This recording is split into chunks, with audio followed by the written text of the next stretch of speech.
एक अपडेट है हरियाणा एडीए को लेके जो जॉब रिक्रूटमेंट हुआ था। ठीक है, जिसमें 27,000 कैंडिडेट ने अपना फॉर्म फिल किया है।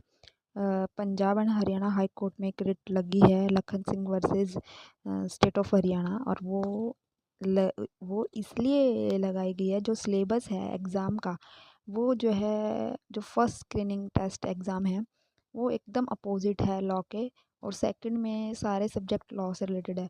तो जो फर्स्ट स्क्रीनिंग टेस्ट है उसमें जीके को वेटेज दिया है और लॉ से रिलेटेड कुछ भी नहीं पूछा गया है। तो इसलिए जो कैंडिडेट्स हैं जो तो उन्होंने क्वेश्चन रेज़ किया था कि जब एग्ज़ाम लॉ से रिलेटेड है तो क्वेश्चन भी तो लॉ से रिलेटेड ही पूछना चाहिए ना। तो जो एग्ज़ाम पैटर्न है वो भी लॉ से रिलेटेड हो। तो उसमें क्या गया, एचपीएससी ने एकदम दो तरह से दो कैटेगरी में एग्ज़ाम बांट दिया। एक तो फर्स्ट स्क्रीनिंग में तो GK, political science, history, geography, world history, current affairs ये सब है, इनको वेटेज दिया गया, जिसमें लॉ बिल्कुल भी नहीं है और मेन में जो है लॉ पूछा जा रहा है। तो ऐसे जो है एस्पिरेंट के ऊपर डबल प्रेशर पड़ता है। तो सबसे पहले जो है जीके और ये हिस्ट्री, क्योंकि लॉ स्टूडेंट का इनसे ज़्यादा कोई लिंक नहीं होता, ज्योग्राफी एकदम अपोजिट होती है लॉ से।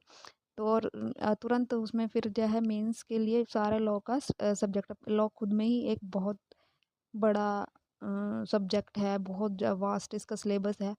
तो फिर एक एस्पिरेंट कैसे प्रिपरेशन करेगा कि सबसे पहले वो पहले ज्योग्राफी, पूरा वर्ल्ड के ज्योग्राफी पढ़े, फिर वो दोबारा से इंडियन हिस्ट्री, ज्योग्राफी ये सब पढ़े, करंट अफेयर्स भी याद रखे, और फिर तुरंत बाद ही इसमें स्क्रीन टेस्ट में क्लियर हो तो मेंस पे चला जाए। मेंस पे पूरा लॉ है, तो ऐसे तो एक तरह से प्रेशर है ये। या तो सारा ही फर्स्ट स्क्रीनिंग टेस्ट में भी लॉ से पूछा जाए, लॉ से रिलेटेड ही स्क्रीनिंग टेस्ट रखा जाए, तब वो सही एक जेन्युइन मेथड है किसी भी एग्ज़ाम को कंडक्ट करवाने का। तो ये तो बिल्कुल ही गलत मेथड है एग्ज़ाम कंडक्ट कराने का। तो जो स्क्रीनिंग टेस्ट है वो बिल्कुल आउट ऑफ बॉक्स है, बिल्कुल उसकी के लॉ से तो कुछ रिलेटेड पूछा नहीं जा रहा। इसी क्वेश्चन को रेज़ किया गया है हाई कोर्ट में। तो हाई कोर्ट ने भी सेम यही क्वेश्चन पूछे हैं कि ये कैसे हुआ, आपने जीके को इतनी वेटेज क्यों दिया है, जीके को इतनी वेटेज देने की ज़रूरत क्या थी, और क्राइटेरिया क्या रखा गया है सिलेक्शन का। तो क्या ये ऐसा हो सकता है कि स्क्रीनिंग टेस्ट बाद में लिया जाए, जीके का जो स्क्रीनिंग टेस्ट है वो बाद में किया जा सकता है किसी की जीके के देखने के लिए कि कितना कोई अवेयर है। तो इसकी जो नेक्स्ट हियरिंग लगी है वो 13 अक्टूबर लगी है, जिसमें एचपीएससी को जवाब देना है कि ऐसा पैटर्न, सिलेबस का ऐसा पैटर्न क्यों रखा गया है, किस लिए रखा गया है।